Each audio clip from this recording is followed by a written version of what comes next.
Welcome to Innovation and Leadership. I'm Jess Larson. On this episode, I'm really excited to have David Obrand, CEO of $2.3 billion Salesloft. David, thanks for making time to do this. Absolutely, Jess. Thanks for having me. So let's just start with what does Salesloft do and who's your ideal customer? Love it. We develop software for sellers, Jess, and we do it to help sellers better serve the buyers and drive shared value throughout the experience. Now, the way we do this is by building a SaaS platform. It lives in the cloud, and it's a workflow platform that maps not just that initial deal, but actually the entire customer lifecycle and customer journey.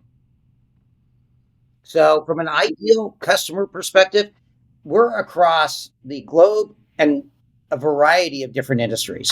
Yeah. Kind of like the more I research about you guys, the more I get interested in it. So I have like a lot of questions, but let's start with your background. Let's talk about Yammer. Let's talk about a number of the giant success stories you've been a part of before this one. Sure. So been doing this 30 years now. Personal just plug, also been married 30 years, which is very cool. And I've spent almost all of my time. I started as a database engineer, but very early on realized I had a passion and a love for customer-facing roles, and spent the majority of my career as a seller and running go-to-market organizations. After 25 years of doing that, I moved into private equity as a partner at Valor Equity Partners, and loved that experience. It's fascinating looking at the world through sort of a different lens, right? Rather than building, you look at it through an investing perspective. And through that, I was able to serve a variety of different companies, both operating and investing. Fell in love with one of them, sat on the board, ended up parachuting in for a couple of years. And it was actually there that I became a Salesloft user and fell in love with the product, and decided that rather than going back into private equity, I really wanted an opportunity to go, run a company whose mission is to transform the profession of sales. Something that's always been near and dear to me. Yeah. Can you talk about some of these numbers, like how big Salesforece was when you got there versus when they left, how big Yammer was when you got there versus when you left?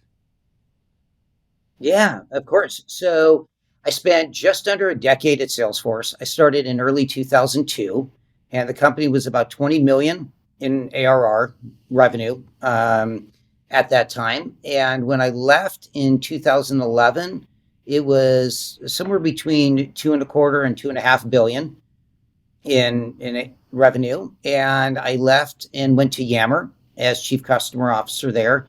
Yammer at the time had their previous year was 7 million in ARR, and we grew that to 56 million in less than a year and a half.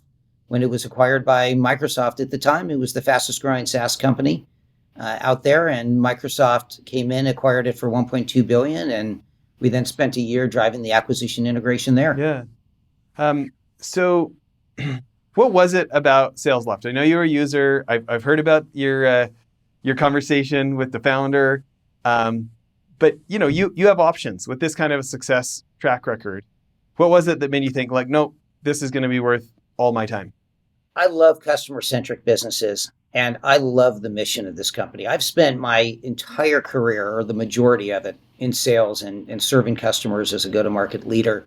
And, for me, there's always been a lot of challenges in doing sales really well at scale. Here's some crazy numbers. There are 2,080 hours a year in our sort of business lives. Take out weekends, take out vacations, holidays, it's about 2,080 hours. And yet sellers, given the complexity of the role when you do it well, sellers only get about 12 hours a week to engage with their prospects and their customers.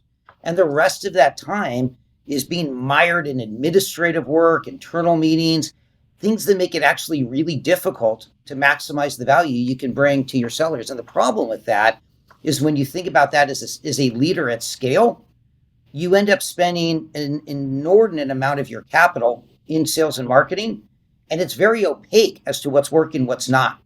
How you actually solve that problem and give sellers back more time to serve their prospects and their customers, while at the same time as a leader getting consistency and repeatability in the performance of your org, That's been the holy grail for at least the 30 years I've been doing this.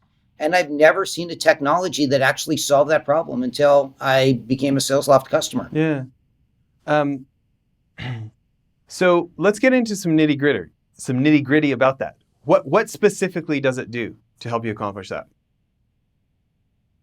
Great. Two things. Let's talk about the administrative overhead first, right now. So, in a very sort of odd way, sellers have been overinvested in the technologies that have supposedly been productivity tools for them, yet completely underserved by the outcomes that those products provide them. So, what ends up happening is that administrative time that sellers have to have, it's because they have to go to anywhere from 6 to 10 to more applications to get the answers they need. Those applications often create conflicting KPIs or information for them to act on. So you're not really sure what's right, what's not right. And and then on top of that, when you actually are engaging with prospects and customers, it's really hard to know what the right thing to do is right now, whom to do it for, and how to best do it and get coaching in the moment. This is what we do. We've built a workflow platform that takes the best practices of your best performers, captures it, codifies it, and then distributes it to everybody else contextually. So they actually know what to do, when to do it, whom to do it for, and how to do it. And that is a huge value because now you can spend a lot more time with your customers and make sure that that time has maximum value both for you and for your prospects and customers. So this is something I'm super interested in. I got my first sales job when I was 15, and I feel like 28 years later, I'm still just top sales guy. You know what I mean? Like, What was it? I was What selling. was your first sale? I was selling corn in Edmonton, Alberta, Canada. They would cut it about 6 hours away in the night, drive it up, and I literally sat on the street corner with a pulping of corn, selling corn by the dozen, and and I've had a lot of sales jobs in between. And again, even when I'm head of my own investment fund, still just feel like top sales guy, right? So passion for sales, read so many sales books, persuasion books. We own a sales training company. We have a class called the Influential Sales Leader about like how do you earn trusted advisor status kind of stuff. And I am constantly thinking about, the advantage for me is as the boss, I just hire my own executive assistants and then I hire a chief of staff and I hire these other people to do the administrative stuff and like tell me if I have a meeting or not, right? But I think all the time, like you have a sales rep who might close another $1 million client and you want them to do $10 an hour paperwork? What's going on? Like, do you not understand math? What's happening here, right? And like for all these like benefits that CRMs are supposed to be, it's like, yeah, benefit to your boss to track your numbers. What about a benefit to me upping my commissions?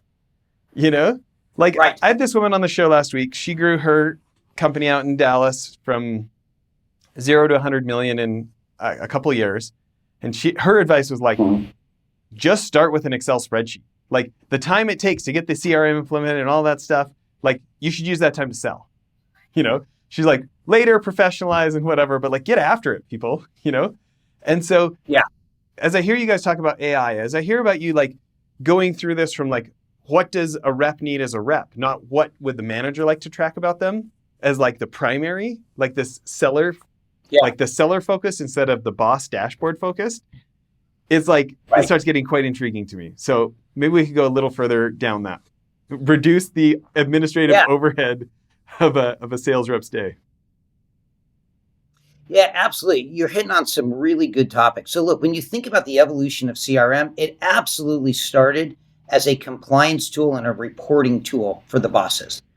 Salesforce, when they came along, saw this problem and actually built Salesforce from the perspective of the user with the thesis that, look, if you actually had a productivity tool for the seller, they'll put a lot of data in it. It'll make their lives easier. And if there's a lot of data in the application, you figure out how to report out and satisfy the needs of the executives. The challenge with that is over time, Salesforce became a little bit of what their predecessors had been. It became a system of record. And the big challenge, to your point, how do you reduce the administrative overhead for a seller? You actually give them a system of engagement. You actually tee up for them at any given point in time, whether you have 15 minutes in your day to get stuff done or 2 hours. How do you know across your entire book of business what are the most important actions to take right now? And so, what Salesloft does through AI is it actually identifies those actions based on the workflows and based on how your buyers are interacting with you through the process.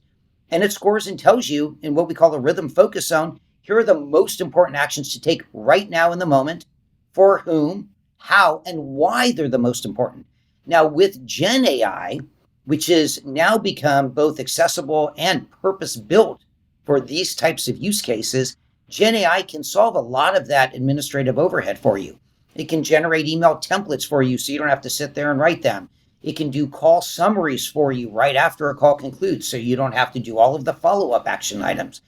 But on top of all of that, which is incredibly freeing from a time management perspective, it's really important that when you're in the moment interacting with somebody, that this can guide you as to the right steps to take and how to do them.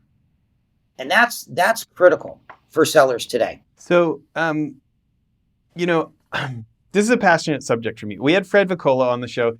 So like my favorite conversations are, what are the $1 billion secrets? How do you get over the $1 billion mark for a company, right? And we had Fred Vicola on the show. He grew Coursera from 100 million to 22 billion. And I was saying, I say, hey, I get these guys who are doing, companies worth a few hundred million. They're trying to get to this next level. I haven't done that. What advice should I tell them you told them? Right? And he's like, he's like, listen, at that point, they have some product market fit. There's no way they're worth a few hundred million and they don't have some product market fit. He's like, what I see more often than not, though, is they've got some rainmakers and they're not embracing the next level of business. He says, what I think they need is they've got a product factory. It's a service, it's SaaS, it's a physical product, whatever. They've got that thing that they sell that customers want. They figured that out. He says they need a second factory. They need a revenue acquisition factory where you don't need like the best salesman of all time. You just need somebody good enough. And if they use your system, you can know this much work is likely to, turn into this much revenue, which you alluded to earlier in the conversation here. And so this idea of what are your top performers doing that can then be codified that we can then bring to just our good sellers. Can you walk us through a couple of case studies? Can you give us a couple of examples of how Salesloft can help a company make that transition of like, here's what our best people are doing. How can we help more people do that? Yeah.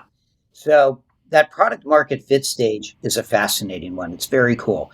But once you get through it, the next two steps require a lot of anticipation.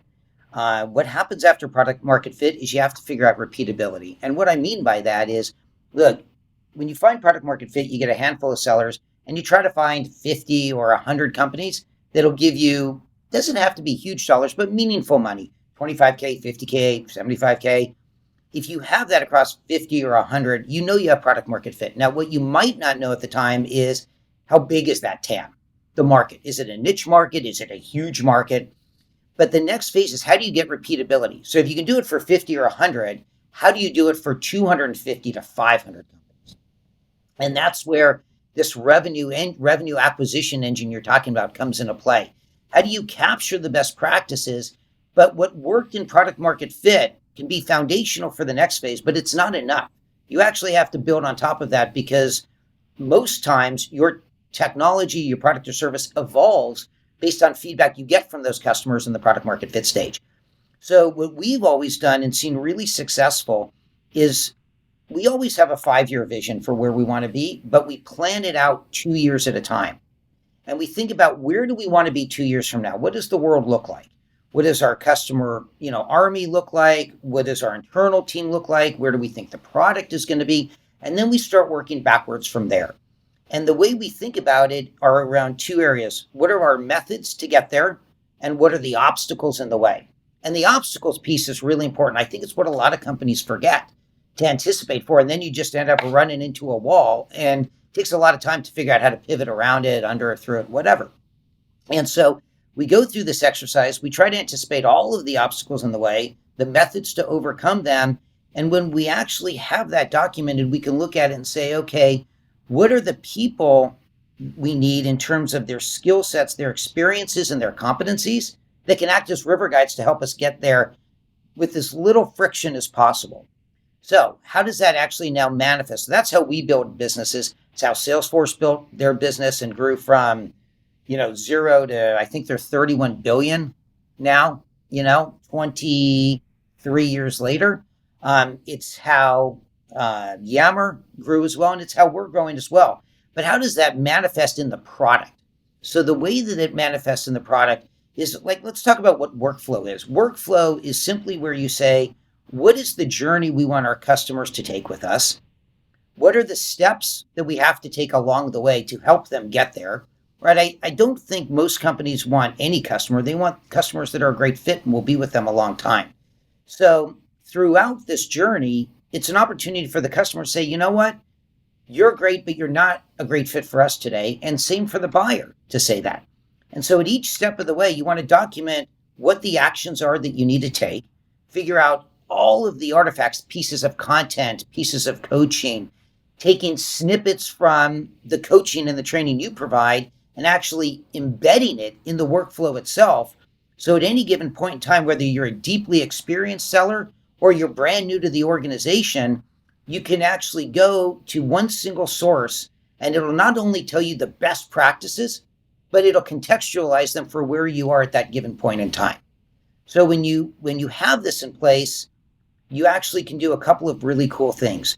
You see your cycle time, how long it takes to get a customer, gets shorter. But you used a really important word a few minutes ago, which is trust. So if you don't establish trust in the first part of that journey, you end up getting sort of a misalignment between the buyers and their expectations and the selling organization. But if you establish trust really well through both the reputation of your brand, how you carry yourself as a seller, but those trusted and proven processes, it actually puts you on a trajectory to be able to accelerate the time to value that the customers get. That's how you build great customer armies. I think if you look at any really successful tech company out there, and really any company, consumer in our consumer space or in our professional space, it's companies that actually use customer references to validate the value of the product. This is where we all look to. Nobody just jumps into an acquisition of a product or service. You talk to your friends, you talk to your colleagues, you go online, and you look at all the great stories people are saying. The fastest way to get there, which is, I think, the holy grail for sales organizations, is to be able to establish that trust and accelerate that time to value. And this is what we do by being able to share these great best practices in the application that our sellers live in every day, whether it's IBM or Google or 3M or Cisco. All of these customers use Salesloft every day to achieve exactly what you're talking about. So let's run through a case study. Let's run through an actual example of what that could look like. Perfect. So let's talk about an organization that is releasing a second or a third product into their customer base. As you do this, you think about two primary things. How do I sell this into the customers I have today? And how do I actually bring this to net new customers? Part of this is you have some learnings from the past, but part of it is you're in a new space. Potentially, you have new competitors. You have new motions that you haven't done before. So without a workflow platform, you have one alternative, which is to sort of go back to that first phase product market fit that we talked about earlier.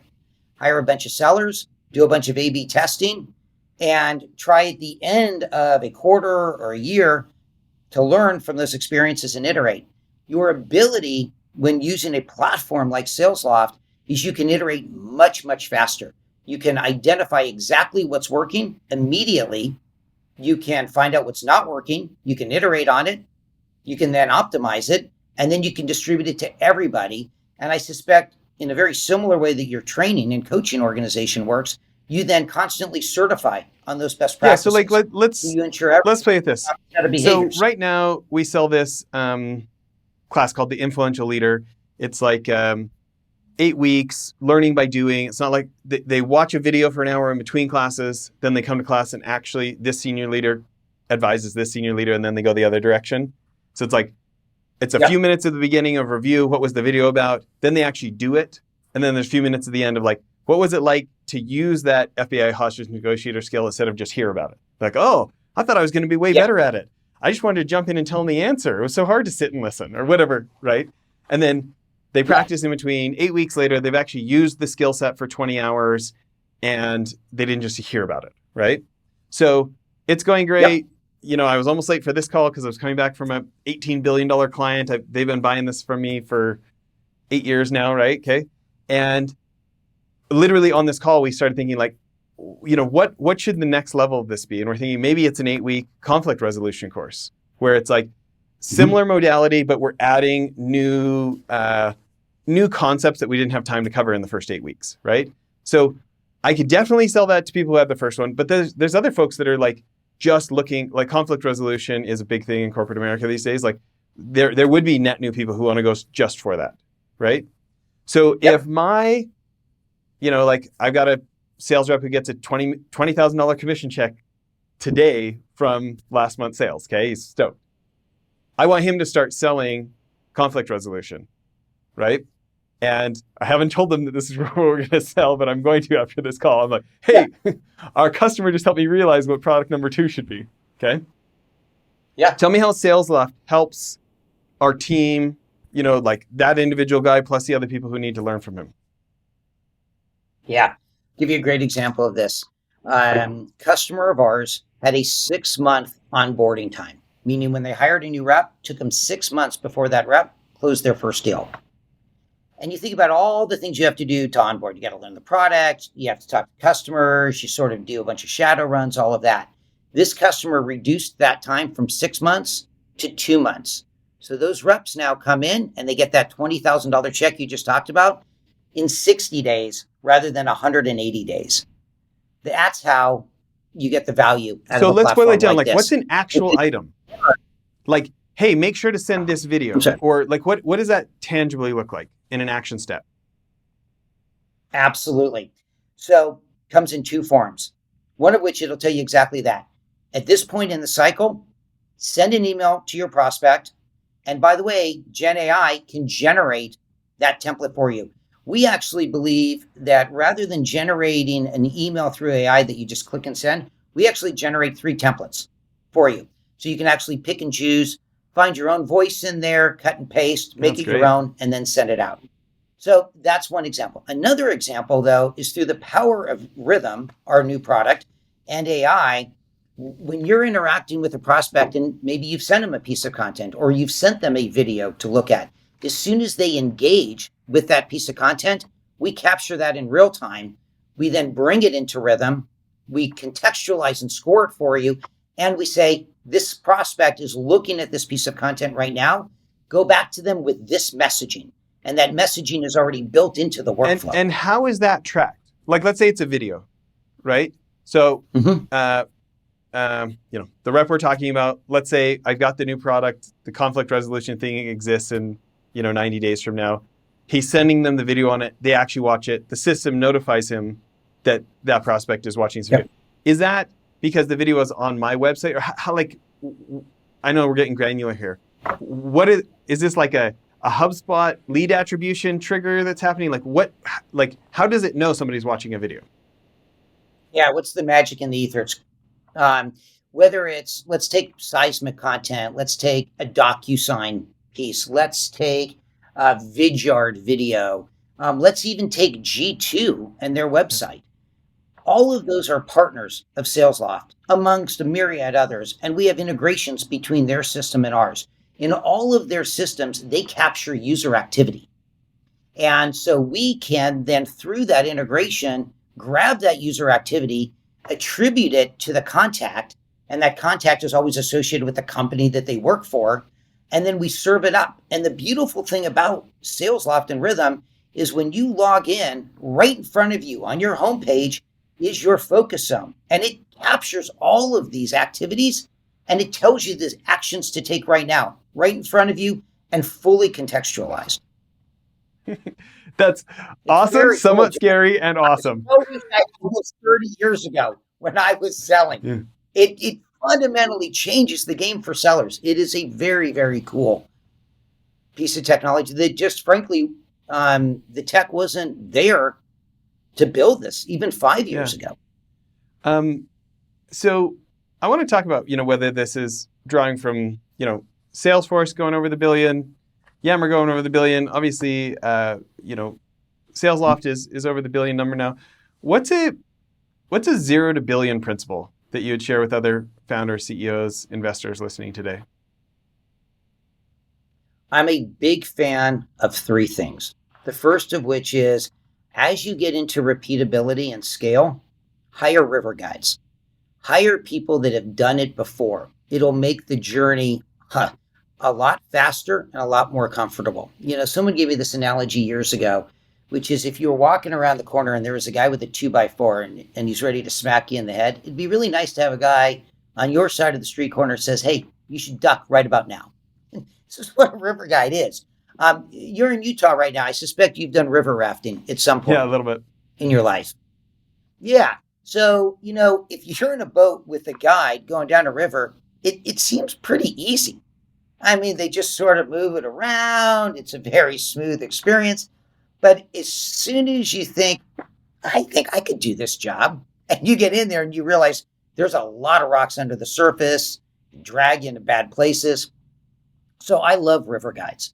So that's the first thing I would tell somebody. If you're at a product market fit and you want to go from 50 or 100 million to a billion, get river guides that have been on this journey How do before. you choose? Go How do ahead. you choose? Let's say that you're doing something genuinely novel. Like there's parts that will be related to other businesses, and you're doing something genuinely novel where there is no river guide because you're cutting a new trail. How do you? What's your decision tree of like what kind of river guides to bring on, knowing that they're only going to be able to cover a part of it because you guys are actually cutting a new trail? Yeah. So it gets to the second of the Okay. three things, which is you have to have a very clear mission for the business, and you want to hire people that are deeply tethered to that mission. That's really important because look, as you go through that journey of 100 to a billion, it's a tough journey. There's a reason why there are not a lot of billion-dollar companies out there. It is very difficult. And what helps you get through those really hard times is the connective tissue in an organization. That's a lot harder today in this remote work world that we're in. But what does keep people tethered together is their commitment to the mission. So you as a leader have to be very clear of what that mission is. And then the third piece of it is you have to have a center of gravity in your company. And for me, I love customer and user centric businesses, and they are different. They are not the same thing. But look, you could be an engineering driven company. There are a bunch of great billion-dollar companies that are just engineering driven. For me personally, and Salesforce was a great example of this, Yammer was a great example of this. Those you have to find a center of gravity, whatever it is, and you have to hire people whose perspective and values align with that center of gravity. You do those three things, and it doesn't matter. Look, it doesn't matter if you're building the next generation CRM tool or you're building SpaceX, reusable rockets, or putting helicopters on Mars. Even though these are things that have never been done before, you can still find people that have gone through motions of how to scale companies, how to scale people, how to scale processes, how to scale systems, and how to be able to look around the corner and know what to anticipate. When you think about the difference between somebody who worked at a big company after they were big versus somebody who was there for the journey, the problem of being there for the journey is like if they were not the founder, there's this like, how do you really gauge like what role they played? Because resumes and interviews and like there's a big temptation for people to inflate their role in growth or something, and then like we all have like every one of those big companies has all these clutch players that no CEO grew a company, a team grew a company, and some people That's were right. driving some of those cars, and some people were passengers in some of those cars, and some people were watching the passengers in those cars, right? When you Yeah. think about choosing a river guide, choosing an advisor, choosing, senior staff members to bring on, and you're like, okay, I'm not going to fall in the trap of, oh, they worked at Google, so they must know how to make a Google, right? Right. Okay. So I'm going to get somebody who was there for the growth. How would you advise a leader to like try to figure out like what their role was in that growth story compared to maybe what they are claiming their role was? Yeah, you see that mistake so often. when you think about river guides, you have to think about it within the moment of growth where you're at in the journey. So if you're a $25 million business and you want to be Google, don't hire somebody who came to Google when it was 4 billion and went to whatever it is today. Find somebody who was at Google during that same similar period of growth is really important. The second thing is we've always used a methodology when we bring people in. We look at three different categories. We look at what are the experiences that we need based on the next 2 year journey? What are the competencies that we need?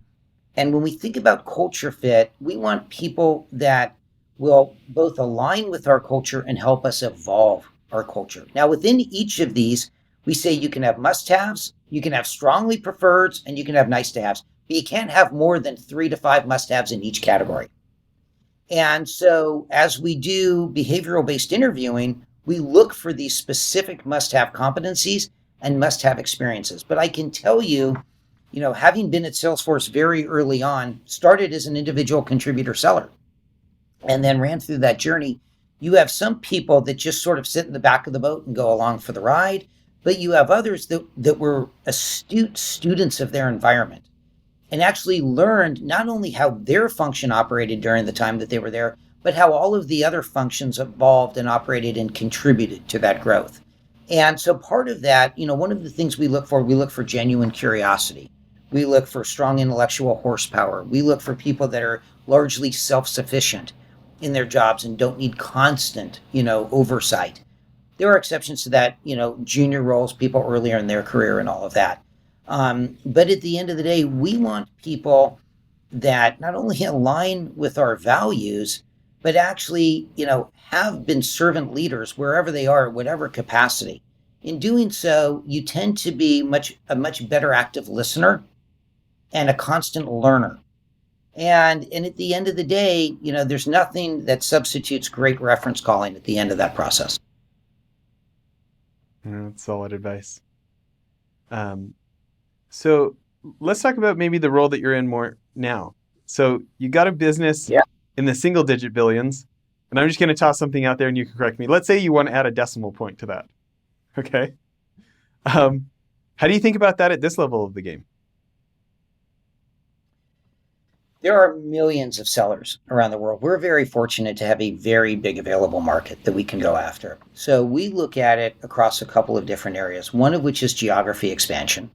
So we have a large presence in Europe right now. We're expanding that, both the Center of Excellence in Poland and expanding our offices in London that serve the rest of Europe. The other way that we look at it is, originally many of the companies in the space that were in the sales engagement space started with sellers at the very top of the funnel, those that were, creating leads and translating those leads into opportunities.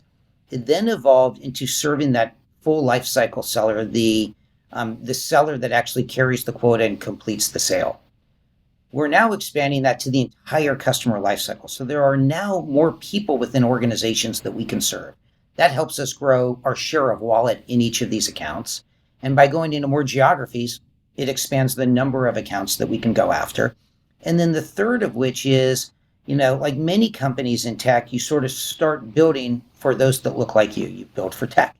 For us, vertical expansion is critical to how we add a decimal point. What's an example of vertical expansion?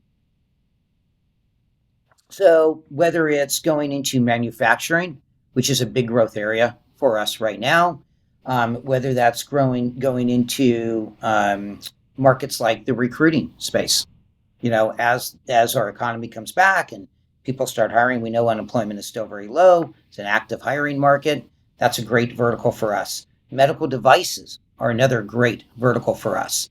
So we continue to branch out far beyond what was, the nucleus of this company, when it was founded, which was tech. So thinking about somebody else who might want to do this, right? What are some principles to picking a new vertical that we're going to focus on and make a practice within our firm? So you tend to start with lookalikes. What company has a similar motion to another one? So, for us, where workflow becomes really valuable is not in that one-touch sale. I don't know. I'm trying to look around what I would have that's a one-touch sale here.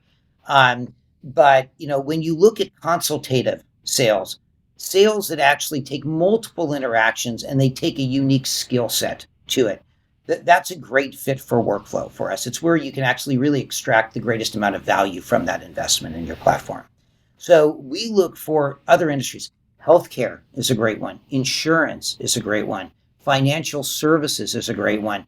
Companies that spend a considerable amount of money to acquire a customer, but then have a many, many years journey with that customer where they can extract lifetime value out of that customer. Those are great markets for us. And so it's less about what the product or the service is, but it's the motion with which they acquire and retain and grow their customers. Yeah, that makes tons of sense.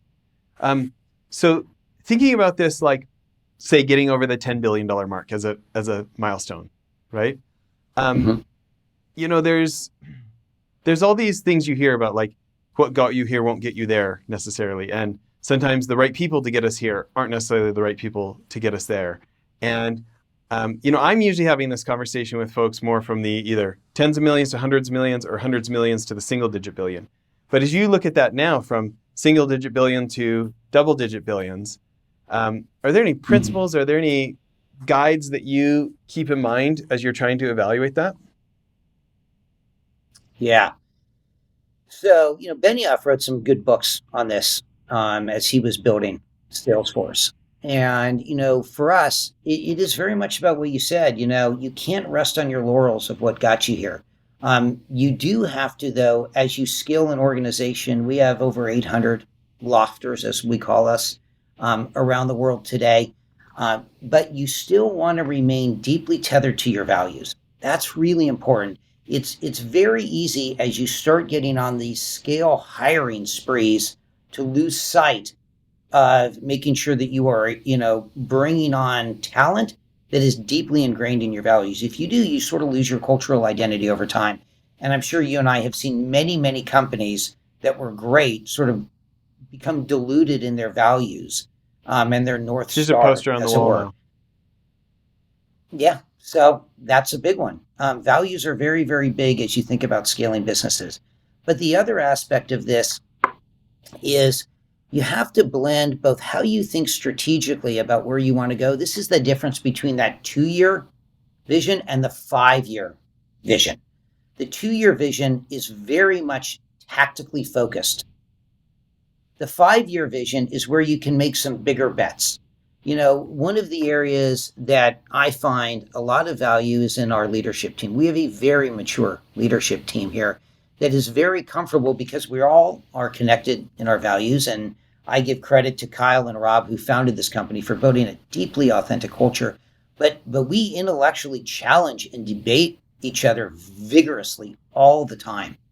And because we're all tethered to those values, and we all have deep respect for each other and a lot of connective tissue around our mission, it never feels personal. But it always pushes us a little bit outside of our comfort zone individually and as a team to ensure that that strategy that we are aspirationally driving towards is one that we can, as we evolve, we can start applying those tactics to, and every quarter measuring our success. The last thing I'll tell you, Jess, is as you get bigger as a company, you've got to be data driven. When you're building product market fit, gut is great. Customer feedback from 10, 20 customers is great. But that gut, while it always can serve you well in some regard, has got to be counterbalanced by being deeply data driven. And look, the bigger the company you are, if you were thoughtful and built the instrumentation, you actually have tremendous insight from your systems around what are the next best actions to take as you get from that 1 billion to 10 billion number. When you think about bringing on hundreds of staff or getting into the thousands, that dilution is so real. I mean, as you said, everybody sees it. When you think about how to get in enough meaningful repetitions with this culture, with, people getting attached to the mission, you talk about these values, things like this. Do you have any like granular examples of like something that happens repeatedly at Salesloft, or advice that you have about what people should be doing repeatedly over and over to help make sure that water's getting to the end of the row? Water's getting to the end of the row. I like that. I've not heard that before. That's a farming guy. Yeah, I grew Mindset up in right farm there. country, so Well, yeah, that explains the corn story. Absolutely. So, for us, one of the things that we challenge all of our sellers on, as well as our customer success managers and our services managers, is it's where you define the end zone. And I can't think of a better analogy than a no. sports analogy, I'm so not just against bear with sports me for a analogies. little. Okay. So, everybody, not everybody, many people think the goal line, when you cross into the end zone, is when you get the deal done. And it's actually not when you get the deal done. Getting the deal done really only benefits one person, and that's the seller. It doesn't even benefit finance because you're not paid yet. And so if you redraw what that end zone is from actually getting a deal done to the customer being referenceable, a lot of things change. If the goal line is customer referenceability, guess what happens? The seller's obviously happy. They're going to get that $20,000 commission check you were talking about earlier. More importantly, the customer's happy because the problem that brought them to you in the first place is now solved. They love it. Your finance team is really happy because they got paid. Your marketing team is ecstatic because they now actually have a reference that they can put on their website, put in social, and take advantage of. And you know what? Your engineers are really happy because they can look at that company that's using the product that is speaking, from the mountaintops about how great it is and say, my code helped improve that company. So for us, that one thing that we want to do over and over and over again is accelerate the time between when a customer says, yeah, I'm going to bet on you, to the time they say, man, you solve my problems and I want everybody in the world to know how great you are. So for us, we just look at that. That's our end zone. That's how we keep score. We don't keep score on the revenue side as much as we keep score on the customer reference side. Now, of course, we have boards and, we will be a public company at some point and, we'll have investors to answer to in the public space. But right now, we believe revenue is a natural byproduct of making our customers successful, not defined by us, but defined by them. Yeah, such a great example. I mean, maybe to take that analogy a little further, in that analogy, what yard line is the sale? If the touchdown is When you get referenceability, into the red zone, what? when you get into the red zone, it's sort of that 20-yard line, right? It's when you shift your offensive strategy from how do we move downfield to how do we punch into the end zone. We got to come up with a better analogy than a football one for No, this, it's but fine though. But we're like I coming could up see on. like, hey, the deal might be 50%. They are now a customer. We are now halfway to them being referenceable or something, Yeah. Yeah. I mean, it really is. You start, when you get that deal done, you start to change your strategy. You're throwing long balls down the field to get onto, the other side of the field, then to get to the red zone. But the red zone's a very different game. Your field's not 100 yards, it's 20 yards now. Takes very different tactics, very different plays, very different personnel. And so, that's how we think about it. Look, getting a deal done is really important, but the manner with which you get that deal done and how it tees you up for those last 20 yards to punch in the end zone, it really, really Yeah. matters. Well, I'm glad we're getting together in person next week because I have so many more questions and I know we're out of time for today. So people who want to find out more, what's the website? Okay. Salesloft.com. You can also find us on LinkedIn. You can find us on Twitter. But I'm not letting you go without one question Yeah. for you. So you and I talked earlier about all of the different endeavors that you spend your time on. I want to know this. I know that one of the biggest challenges for me as a CEO is time management. There are so many things to do in a day. I only have one company that I'm serving. You're serving a bunch of them. How do you manage your time throughout your day and your week? Yeah. So how about we ask a different question? How am I trying to get to manage my time? What's my Okay, what's my that's strategy? fair. So Yeah. I have before we ran our business teaching managers how to be a coach to their staff, right? I mean, Yep. that system is literally, so I was a 28-year-old CEO of an investment fund, didn't really know what I was doing, got a CEO coach, changed my life. So then I started coaching other CEOs for free just like a pay it forward thing. And then I ended up making a switch and taking a break from finance, and I actually went to work for that firm. and I got to coach special ops guys and generals and people at Microsoft and Oracle and nonprofits, and I got all this experience. All I did all day, every day was that. So then I quit and started my own. And so I've done like a few thousand hours of CEO coaching over these years, right? And maybe like Yeah. 2 or 3 thousand, I think, over 10 years. And a couple of my clients are kind of my heroes. One guy's worth maybe 250 million. He has, I want to say, 16 different companies. And the other guy is a couple of years younger than me. He's worth maybe 200 million bucks. He's got 6. But both of them, do you know the EOS operating system, like Traction, or that book Rocket Fuel by Gino Wickman? Yep. Yep. So Yep. they both love people that I love. Warren Buffett, Richard Branson, people who own a lot of businesses but don't run them, you know? And so Yeah. like my template, like the puzzle piece I'm looking towards is think about it like a hotel. How can I be the architect, but not the construction team and not operate the hotel? Those are all, hire people better than me for all those positions. But like kind of double down Yeah. on maybe what I feel like is my special thing of like coming up with a good idea, you know, like land the big deal, get the investors, you know, put it together. And then like in the years forward, like be more of an owner than an operator is kind of the Got it. methodology. So like the one guy who I told you a couple of years younger than me, like it's to the Yeah. point where like his integrators, you know, like the president had asked him, like, could you stop coming to the weekly meeting? Okay. It's not helpful Yeah. because you give everybody whiplash with your good ideas. He's like, let's you and I have Right. it. We'll negotiate what it is. Then I'll talk to the team. Right. So this is Yeah. what I'm moving towards is like as much as possible. Like, so Mike Salguero, he had him on the show, founder of ButcherBox. So he started a company, raised 30 million from Google, crashed it. Decided next thing I'm gonna do is just a lifestyle business. So he just put like 10 grand into it. It was like mail order, grass-fed beef and high quality meats and stuff, right? Owns 100% of the equity, grew it to like 2 billion now. Okay, he's in a good spot in life.